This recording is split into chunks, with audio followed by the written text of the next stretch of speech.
The right to choose, many say it's under attack. Pro-life is pro-woman. But the opposite viewpoint was never silenced. Still, abortion rights activists say time should be on their side because Roe has been the law of the land for almost 50 years. Precedent is basically a stabilizing force in the law. It is this basic idea that there shouldn't be just evulsive changes in one direction or another, generally speaking. Georgia Southern political science professor Brett Curry says there's no question that if Roe came before the current court, it would not be approved. But he does say justices are expected to consider established law.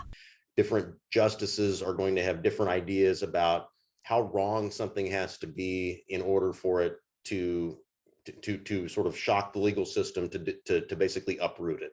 What are the potential effects? Sometimes that's called reliance interests. How much have people come to rely upon a decision? While many will argue there is reliance on Roe versus Wade, Curry says the high court could still overturn it. It's been recently the case that the court has overruled precedents in the last several terms. They are just not as significant or clearly as much of a focal point of national political debate. You know, there are all sorts of theories, I think, out there now about who leaked and why. And Curry says if the draft was leaked to put pressure on the court, the Supreme Court is sort of prides itself as not really listening to the public in terms of its opinions, but regardless of what it does now, it's going to be seen as having done that. Curry says Chief Justice John Roberts may be trying to find middle ground by supporting a Mississippi law, but also keeping Roe intact. He says without knowledge of what's really being discussed, it's speculation, which he believes damages the court. Which gets us right back to the question of